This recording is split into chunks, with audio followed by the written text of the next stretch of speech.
아브라함은 시험을 받을 때 믿음으로 이삭을 드렸으니 그는 약속들을 받은 자로 돼 그 외아들을 드렸느니라. 그에게 이미 말씀하시기를 내 자손이라 칭할 자는 이삭으로 말미암으리라 하셨으니 그가 하나님이 능히 이삭을 죽은 자 가운데서 다시 살리실 줄로 생각한지라. 비유컨대 그를 죽은 자 가운데서 도로 받은 것이니라. 아멘. 아브라함의 믿음이 한 번 나왔습니다. 오늘 두 번째 나옵니다. 아브라함의 믿음이 8절에 나온 것은 모든 믿는 자의 공통적인 뭡니까? 그 믿음의 단계에 있어서 개괄적인 믿음을 설명하는 데 있어서 아브라함이 먼저 우리에게 보여줄 필요가 있었던 것이고, 지금은 아브라함의 믿음 중에 꽃이라고 할 수 있고 최고봉이라고 할 수 있는 아들 이삭을 바친 부분을 보여주고 있습니다.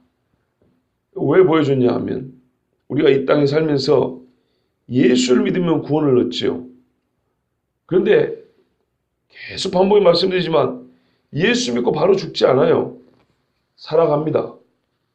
살아갈 때 우리는 믿음의 여러 가지 시련과 환란이 있습니다. 우리는 지금 매우 평온한 중이지만 역사 속에 끊임없이 한 번도 멈춘 적이 없이 우리가 평온하면 또 어떤 나라는 힘들 때가 있고, 그 나라가 평온할 때 우리나라가 힘들 때가 있고, 우리나라가 제일 힘들 때는 일제시대하고 6.25 때 아닙니까? 그 전에 있었습니다. 구한말이라고 하는 한 200년 전에 처음에 카톨릭이 들어왔을 때 저기 합정동에 가면 절두산 있지 않습니까? 절두, 목을 쳤다는 얘기입니다. 그때 당시 카톨릭 교인들은 지금보다 순수해서 조상 제사를 지내지 않았습니다. 예. 그래서 그때 유교와 불교에 물들었던 조선시대 사람들이 애비도 없고 군주도 없는 종교라고, 저것들은 완전 쌍놈이라고, 그러면서 이런 놈들을 두면 나라의 기강 흐트러져서 안 된다 그러면서 목을 쳐 죽였습니다. 그때 카톨릭 교인들이 많이 목 잘려 죽었습니다. 그게 절두산입니다. 카톨릭 성지라 그러죠. 근데 지금 그로부터 얼마 지나지 않아서 일제시대 때 카톨릭은 어땠습니까? 문제가 안 된다 그랬어요. 왜? 10계명의 제2계명 우상 만들지 말라를 빼버렸기 때문에, 하나님의 말씀을 빼버렸기 때문에 전혀 문제가 없이 신사 참배하고 동방요배하고 일제 사람들과 조상, 우리나라 무슨 조상 섬기고 우상 딴지 갔다 오는 것은 아무 문제가 안 됐습니다. 이건 약간 정치적인 문제도 있다고 그랬습니다. 왜냐하면 로마에 있는 바티칸이 이탈리아 안에 있지 않습니까? 2차 대전 무솔리니가 저질렀는데 어떻게 해요? 무솔리니하고 일본하고 동맹을 맺은 관계 아닙니까? 그렇기 때문에 이런 정치적인 문제가 있어가지고 가톨릭에서는 일본을 반대하기가 어려웠습니다. 그것만이 아닙니다. 교리적으로 이미 마리아 숭배하고 성인들이라고 우상 만들었고 지금 절하고 자빠졌는데 뭐 그게 얼마나 문제가 되겠습니까? 하여튼 그렇게 어려울 때가 있었고요. 지금은 좀 평온한 중이지만 보편적으로 하나님 말씀대로 믿음을 지킨다는 것은 참 어렵습니다. 그러면은 예수 믿고 구원 얻는 그 신앙을 지키기 위해서는 뭐가 있어야 된다고요?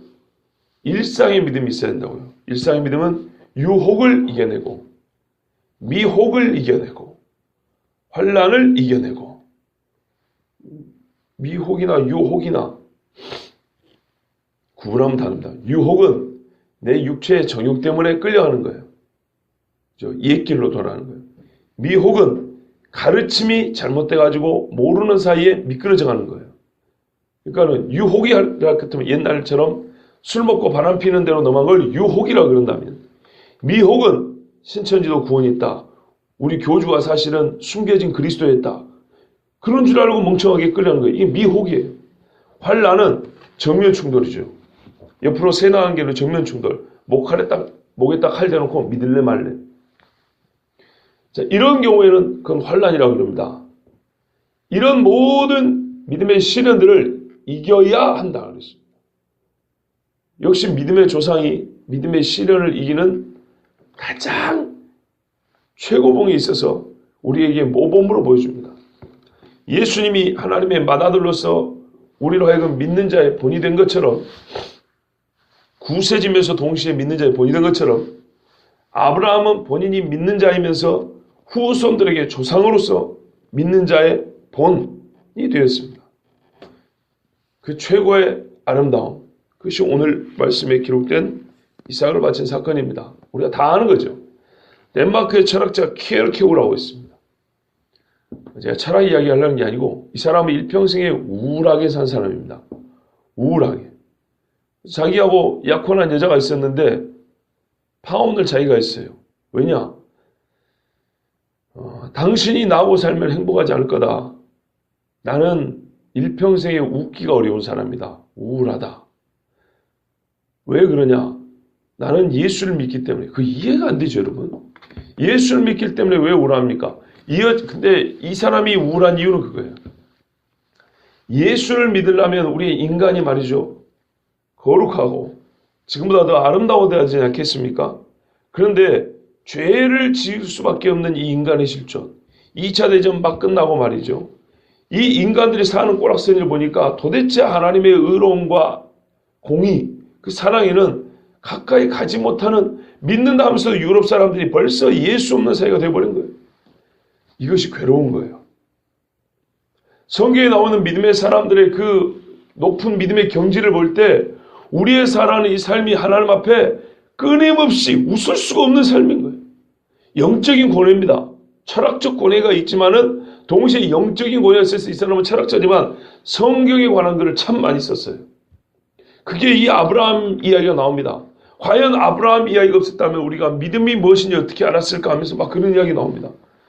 그리고 보니까 자기하고 약혼한 이 여자는 이 믿음의 고뇌, 철학적 고뇌이면서도 자기는 철학자니까, 그렇지만 믿음의 고뇌를 절대 이해할 수 없는 여자예요.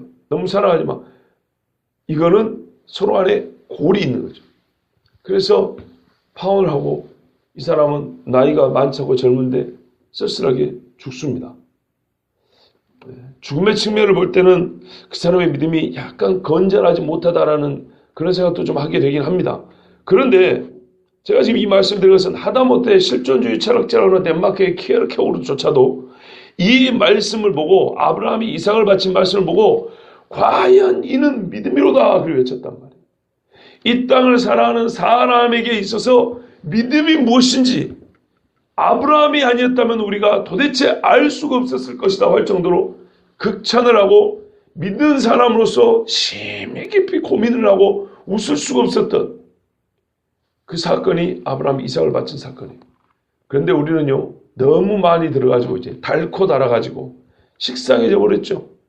뻔하다 이제 설교 제목도 내용도 뻔하고, 그 뻔할수록 내가 믿음이 약해지고 무뎌지고 더럽혀지고 있다는 것을 알아야 됩니다. 뻔한 거 아닙니다. 항상 하나님 말씀은 새로워야 됩니다. 그죠?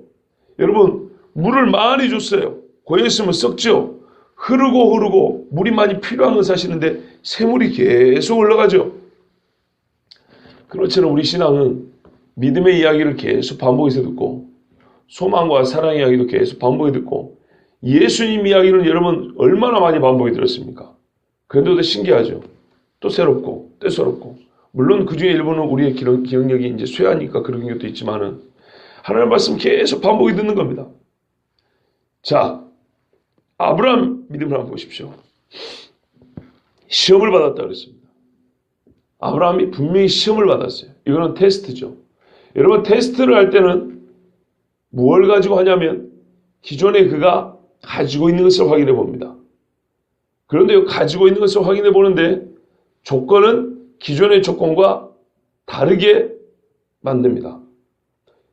상황과 조건을 기존과 다르게 한 다음에 그 기존에 있는 것을 지금 이 상황에서도 온전한지 확인을 해봅니다. 제가 참 말이 어려운가 봐요.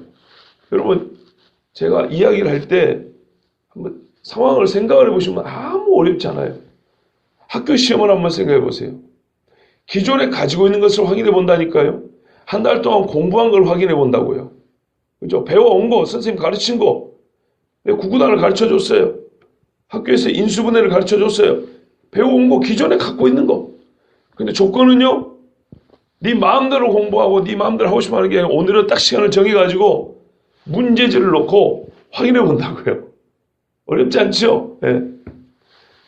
자, 기존에 갖고 있는 거를 확인해 보고 있는데 자기가 허락한 조건이 아니라 시험을 주는 자의 새로 만든 상황과 조건에서 기존에 갖고 있는 것이 맞는가, 어느 정도인지 확인을 해봅니다. 이걸 시험이라고 합니다. 왜 그럴까요? 앞에는 기존에 갖고 있는 것이지만 조건이, 상황이 내가 편한 대로 좀 극단적으로 만들면 내가 만든 거기 때문에 객관성을 얻기가 어렵습니다. 그런데 모든 사람에게 새로운 조건, 그러나 충분히 기존에 갖고 있는 것이 진짜라면 드러날 수 있는 조건을 주면 공증이 되는 거죠. 공증이, 공적으로. 이게 시험입니다. 그러면 동시에 어떻게 됩니까? 이게 시험을 통과하는 사람은 자기의 기존에 갖고 있는 그 능력, 그런 자질이 인정을 받으면서 동시에 어떻게 돼요? 더 강해져요. 약해지는 법이 없습니다. 이게 가짜라면 약해집니다. 봐보세요. 공부를 엄청 잘하는 거라고 자기가 막 잘하고 다녔어요. 시험 봤더니 20점 맞았어요. 기가 팍 죽겠죠. 앞으로 잘한다 소리 못 하겠죠. 근데 나는 한 80점이나 되는 줄 알았어요. 근데 시험을 봤는데 100점 맞아버렸어요. 어떻게 돼요? 공적으로 100점이라는 인정을 받으면서 동시에 자신감이 생기겠죠. 더 열심히 하고 싶겠죠. 이게 시험입니다. 우리가 하나님 앞에 시험을 받을 때는 하나님이 우리를 너 임마 그 정도 믿음밖에 안 됐어. 그거 몰랐지? 하고 깎으려고 하는 게 아니고 우리의 믿음을 확인해 시켜주면서 더 세워주려고 그런 겁니다. 그런데 어리석게도 사람은 시험을 받으면은 아이고 하나님이 나를 도와주지 않고 하나님이 나를 미워해서 그런가 보다. 지금까지 백날 천날 기도했더니 아무 소용없네. 그건 이미 낙제했다는 거예요. 아브라함이 시험을 받았습니다. 조건이 달라졌어요. 맨날 집에서 키우던 이삭, 하나님 감사합니다. 감사합니다. 감사합니다. 하나님께서 이 아들을 통하여 정말 원수의 대적의 성문을 차지하고 별과 같이 모래와 같이 또 메시아를 보낼 줄로 믿습니다. 그건 일상에서 하는 얘기인데 좋다 한번 네 믿음이 진짜인지 어느 정도 큰지 한번 보자. 그리고 하나님이 상황을 확 바꿔버렸어요. 모레아 산에서 애 목을 따라가는 거예요. 여기서도 믿겠냐? 이거는 정반대되는 상황입니다. 그 외아들을 드렸다 했죠. 근데 이 중간에 그는 약속을 받은 자로 돼 그랬어요. 이삭을 드렸으니 이는 약속을 받은 자로 돼. 무슨 약속입니까? 하나님이 이삭을 통하여 메시아도 보낸다. 별과 같이 모래와 같이 생육하고 중다한 백성 큰 나라를 이루게 한다 그랬어요. 자, 그런데 이 약속을 받은 자로 돼. 그러니까 이게 말이 안 된다는 얘기예요. 우리의 생각으로. 이렇게 약속을 해놓고 왜 아들을 죽이라 그러냐 이 말이죠. 그런데요. 그 앞에 또 보시면 중요한 단어가 있죠. 믿음으로 그랬어요. 여러분 지금까지는 믿음으로가 항상 앞에 나왔습니다. 7절에 믿음으로, 8절에 믿음으로, 9절에 믿음으로, 11절에 믿음으로. 그런데 17절에는 믿음으로가 뒤에 나오죠. 그죠? 앞에 믿음으로는 일반적인 믿음을 얘기를 하려고 하니까 믿음으로 그럽니다. 그 사람의 전체적인 삶을 얘기하려고 하니까 믿음으로 얘기하는 겁니다. 그런데 여기서는 특별히 그 시험만 꼬집어서 얘기하니까 아브라함이 시험을 받을 때에 정말 믿기가 어려운 믿음으로 이기기가 어려운 그 시험을 받을 때에 조차도 믿음으로 이삭을 드렸다는 거예요.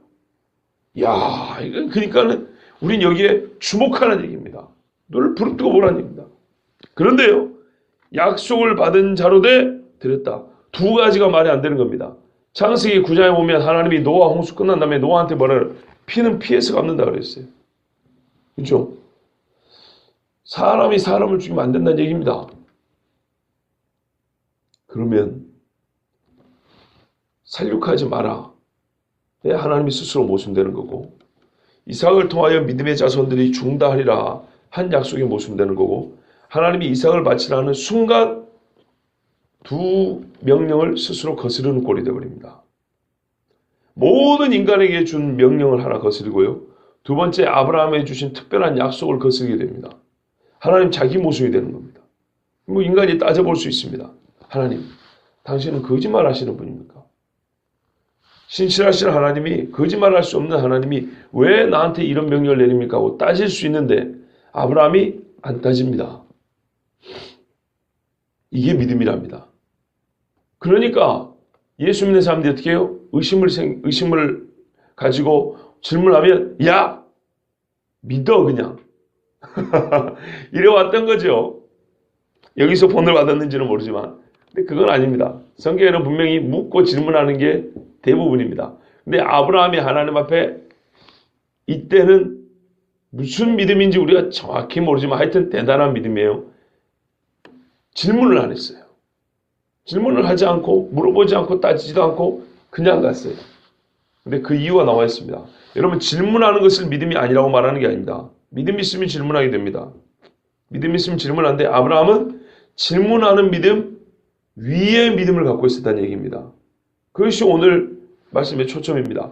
믿음이 없는 사람은 처음부터 질문도 안 해요. 별로 궁금하지도 않고 그러려니 하고 속이 좋아서 그런지 그냥 넘어가요.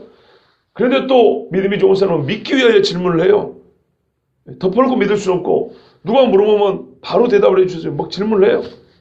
그런데 아브라함은 질문할 필요가 없는 그 위에 믿음을 갖고 있었다는 거예요. 18절 보세요. 자, 그 외아들을 드렸으니 그에게 이미 말씀하시기를 네 자손이라 칭할 자는 이삭으로 말미암으리라 하셨으니 이게 하나님의 약속이었어요. 세상에 이런 약속을 받고 어떻게 이삭을 그것도 자기가 아버지가 아들의 목을 따가지고 죽일 수 있냐 이 말이죠. 그 생생한 장면은 제가 몇 번 묘사를 해드렸습니다. 있을 수가 없는 이야기죠. 19절에 그가 하나님이 능히 이삭을 죽은 자 가운데서 다시 살리실 줄로 생각한지라. 이게 아브라함의 믿음입니다. 질문하지 않은 이유가 여기에 있었습니다. 아브라함은 하나님은 이삭을 다시 살린다고 믿은 겁니다. 스스로 거짓말할 수 없는 하나님의 신실함을 믿었기 때문에 하나님은 반드시 이삭을 죽여놓고서 어디서 난지도 모르는 애들 갖다가 이제부터 요놈들이 네 아들이라 이렇게 우기는 하나님이 아니에요. 반드시 네 씨라 불릴 자는 이삭의 씨라 그랬어요. 그렇기 때문에 아브라함이 믿은 거는 하나님은 나한테 이삭을 바치라 하고 나는 이삭을 하나님이 다시 살리실 줄로 또 믿는다. 그래서 그에게는 질문이 필요가 없었어요. 궁금하지 않았고 답이 있으니까요. 답. 나는 하나님께 100% 순종하고 하나님은 100% 약속을 지킨다. 방법은 나는 죽이고 하나님은 다시 살린다. 이게 하나님의 신실하심이라고 믿었어요. 많은 사람이 다니엘서를 바벨론과 페르시아 느부갓네살과 고레스 왕 당시에 살았던 다니엘의 이야기라고 믿지 않습니다. 교회에서도. 한국도 그렇고 미국도 그렇습니다. 미국 연합감리교회, LA 연합감리교회 성경 공부 사이트에 들어가 보면 거기에 K모 한국 목사가 다니엘서를 교인들에게 가르칩니다. 교인들이 잘 배웠다고, 그런 통찰을 보여줬다고, 고맙다고 그 사이트에다 막 글을 써놓고 그랬습니다. 근데 어떻게 가르친지 압니까? 다니엘서는 느부갓네살과 고레스 왕 당시에 살았던 역사적 인물이 아니고, 역사적 인물 다니엘이 쓴 책이 아니고, 예언도 아니고, BC 160년대 200년과 100년간의 이름하여 신구약 중간기라고 합니다. 말씀드렸어요. 헬라 사람들이 또는 시리아 사람들이 알렉산더 후예들을 말한 겁니다. 이 사람들이 이스라엘 사람들을 막 탄압하고 핍박한단 말이에요. 그때 이스라엘에서 독립전쟁이 일어납니다. 그리고 일부 하스몬 왕조라고 독립왕조가 수립됩니다. 그런 전쟁을 하고 할 때 이스라엘의 많은 의롭다하는 자, 즉 율법을 준수하는 자들이 죽었어요. 엄청나게 많이 죽었어요. 그 중에 한 집은 7 아들이 몰살을 당했어요. 여러분 그 어머니를 어떻게 위로를 하시겠습니까? 아들을 낳은 어머니들한 마음 생각을 해보세요. 아들이 7인데 전부 다 죽었어요. 그 중에 어떤 이는 도끼로 목이 잘려 죽기도 하고 말이에요. 어떤 이는 엄마가 눈앞에 보는데 죽임을 당했어요. 살 수 있겠습니까? 예를 들면 이런 사람들입니다. 그때 이름하여 유대 문학에는 묵시 문학이라고 합니다. 우리가 요한 계시록 하지 않고 저쪽에서는 요한 묵시록이라고 그러죠. 이 묵시 문학이라는 거는 보이지 않는 나중의 이야기인데 천상의 존재가 와가지고 그걸 풀어주면서 나중 이야기를 그러니까 하늘의 신비적인 그런 광경들을 보여주고 설명해 줍니다. 다니엘서하고 좀 비슷하죠. 그러니까 이런 문학들을 유대인들이 막 창작을 합니다. 그것들이 이제 성경의 외경 내지는 위경으로 이렇게 쓰여지는 책들도 있습니다. 자, 근데 이때 사람들이 그렇게 의롭다고 하는 자들이 즉 율법을 준수하니까요. 무참히 죽어가는 걸 보면서 너무 허망한 거예요. 하나님이 지켜주지도 않아. 저 사람들 죽고 나면 끝이에요. 그러니까 어떤 소망을 갖게 된다고요? 그들의 위기 상황에서 하나님이 구해주리라. 그래야 사람들이 믿음을 지킬 용기를 갖지 않겠습니까? 그리고 죽은다면 저들을 하나님이 다시 살리셔서 상을 주리라. 막 이런 이야기를 만들었고 퍼뜨렸다는 얘기입니다. 그래야 끝까지 용기를 내서 독립전쟁에 싸울 거 아니냐 이 말이죠. 어떤 거예요? 도와준다. 죽어도 살려준다. 이게 딱 다니엘서라는 거예요. 그래서 그때 중간기에 유대 독립전쟁을 하던 사람들, 소위 율법을 지키다가 순교한 의로운 자들과 그들의 유족들, 유대인들을 위로하고 격려하기 위해서 쓰여진 소설이 다니엘이다. 그렇게 가르칩니다. 그랬더만 교인이 뭐라고 썼다고요? 와, 목사님 이런 것이었냐고. 그럼 그 사람 앞으로 다니엘을 뭘로 읽어요? 소설. 믿음의 시련과 환란이 와도 이길 수 있을까요? 소설책 보고.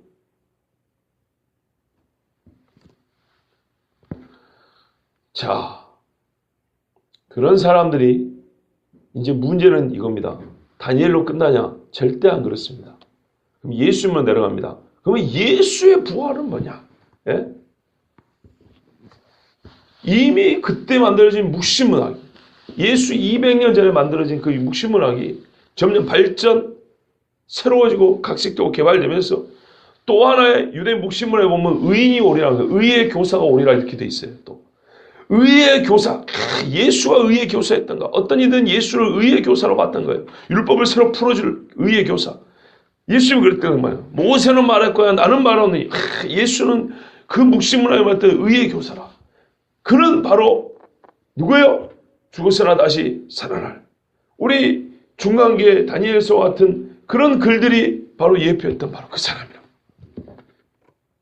어떻게 됩니까? 예수는 진짜로 살아난 게 아니고 가짜로 살아나도 아무 문제가 안 됩니다. 그러면 또 어떻게 됩니까? 앞질러 가볼까요? 저 앞으로. 오늘 같은 말씀 봐보세요.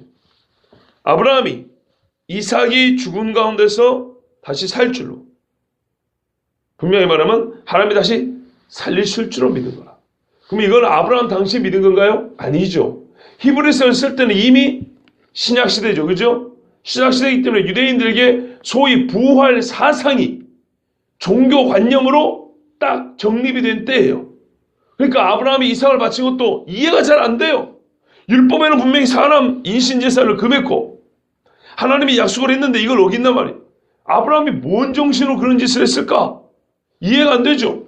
이해가 안 되니까 후대에 개발된 부활 사상을 아브라함이 이삭을 바치니까 주입을 딱 시켜놓고 거기다 대입해고 보니까 야 이게 매끄럽게 설명이 돼요. 히브리서를 그렇게 설명이 됩니다. 이해되시죠? 아브라함이 진짜 믿은 게 아니고 후대에 개발된 부활 사상을 아브라함에다 집어넣고 딱 설명하니까 봐. 아브라함은 말이지. 하나님이 다시 살릴 줄 믿은 거야. 여러분 우리의 조상 아브라함도 부활을 믿었습니다. 여러분 우리가 얼마나 좋아요. 그죠? 부활을 믿자고. 실제로 유대인들이 그렇게 믿었다기보다는 서방 사람들이 성경을 가지고 저희들 마음대로 해석을 한 게 그런 겁니다. 해석을. 그것이 세계 교계로 퍼져나오고 있는 중입니다. 한국에도 무지하게 많이 퍼졌습니다. 소위 신학교 안에서 제가 나온 장신대나 감신대나 한신대나 이런 데서는요, 그렇게 가르치는 게 이상하지 않습니다, 지금. 그러니까 쟤는 제 목요를 별로 좋아하지 않아요. 네? 썩어 빠진 신앙을 가르쳐요. 그래놓고 자기들끼리 뭐라고 말하는지 압니까? 진짜로 자기들끼리 채플 예배 시간에 교수도 설교하면서 학생들도 자기들끼리 선배가 후배한테 야, 신학교 신대원 1학년, 신대원 3년이잖아요. 1학년 입학할 때는 믿음이 목사야. 여러분 너무 또 이렇게 오해하지 마세요. 이제 그들이 이제 이해하기 좋게 하는 겁니다. 적어도 목사는 믿음이 좋아야 된다는 얘기죠. 부끄러운 이야기지만 이제 우스개가 그렇습니다. 야, 근데 있잖아. 2학년 되면 집사가 된다. 3학년 되면 평신도 초신자가 된다. 이렇게 말을 해요. 그게 무슨 말인가요? 자기들 스스로 느낀다 그 말입니다. 갈수록 믿음은 약해지고요. 성경의 지식은 교만케 하나니 기도하지도 않고 말씀을 사랑하지도 않고 순전히 신학이라는 학문을 배우니까 믿음이 쭉쭉쭉 떨어져가지고 나중에 졸업할 때는 많이 배웠고 좀 이름 있는 학교 나왔네 하고 뒷짐 딱 지고 목에 힘주고 이렇게 나가지요. 절대로 하나님 앞에 무릎 안 꿇습니다. 입학 전에는 무릎 꿇고 울고 난리하던 놈들이 안 해요. 기도하는 애들이 몇이 없어요. 그리고 기도 열심히 하는 애들은 어떤다고요? 공부도 할 줄 모르는 학문적이지 않고 광신적인 놈들이라고 학교 안에서 자기들끼리 비판한다고요. 썩어 빠진 정신입니다.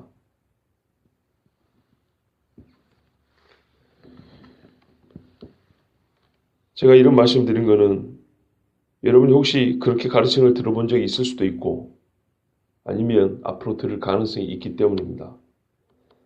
제가 이미 2008년도에 여성 우리 집사님, 여자 권사님들 모시고 성경 공부를 가르치고 있는데 그때도 좀 어려운 내용들이었어요. 가르치고 있는데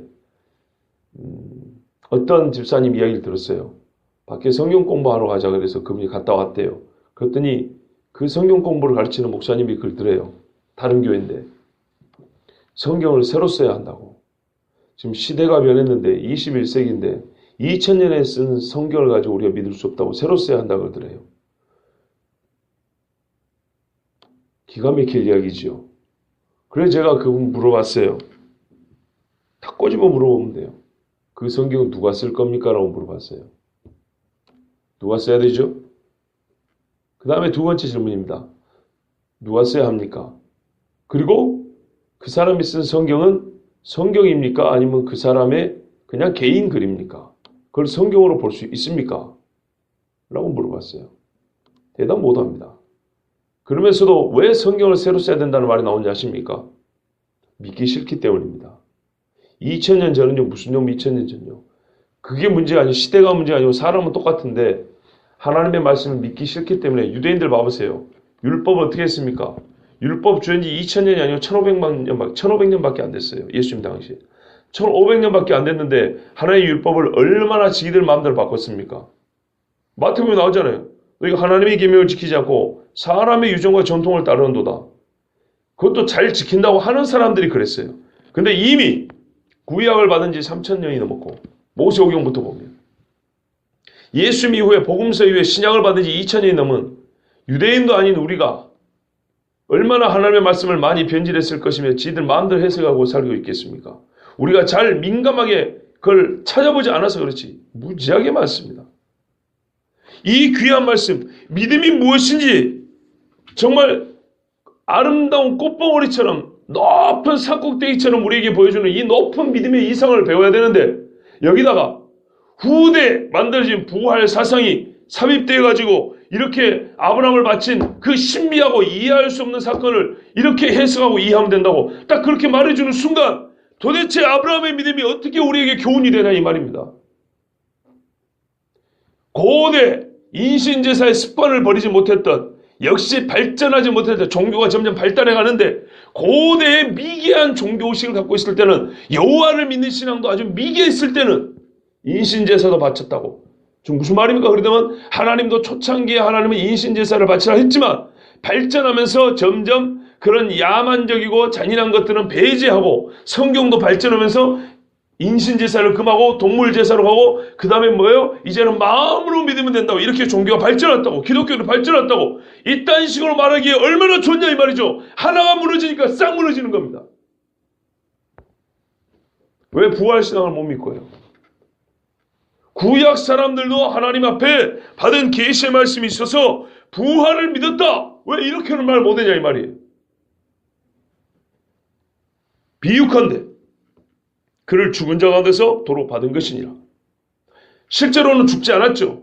그죠? 근데 원래 이거는 비유가 아니고 모형이라고 한 거예요. 여러분 모형은 실상이 있죠. 실상을 눈에 보여주는 게 모형이죠. 실제로는 뭐라고요? 아브라함은 그 아들을 하나님께 바친 것 같다고요. 하나님이 그리 받아들인 거예요. 왜요? 진짜로 목을 딱 치는데 하나님이 붙잡은 거 아닙니까? 손을 딱 잡은 거 아닙니까? 말하자면. 그렇기 때문에 너는 바쳤다. 그러나 지금 살아있죠? 그러나 이게 이제 살아있는 하나의 목에 칼이 간 것까지 이거 실제 중에 이 모형이죠. 그죠? 모형이죠. 모형인데 이미 네의 실상은 내가 받았다. 그렇게 하나님이 인정한 겁니다.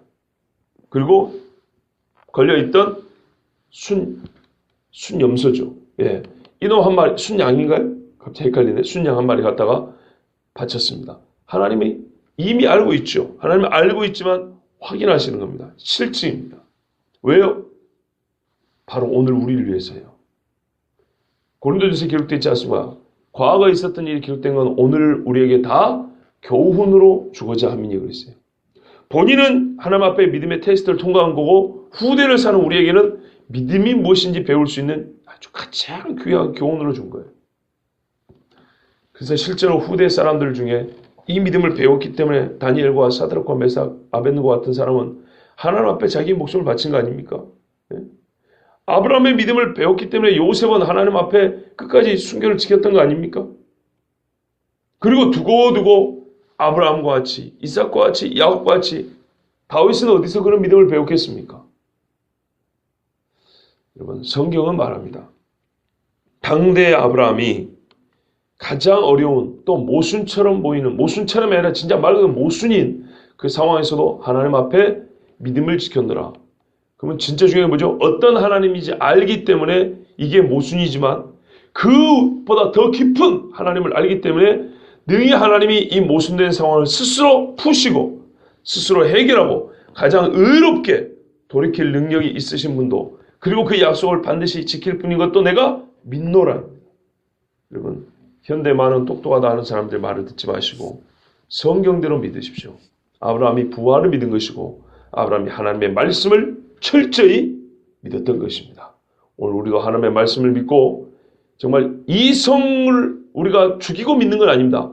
이성을 갖고 합리적으로 신앙생활을 하지만 합리성 위에 있는 진짜 하나님과 인격적인 만남을 통해서 가진 그 믿음으로 하나님과 동행하는 저와 여러분 되길 바랍니다. 기도하겠습니다.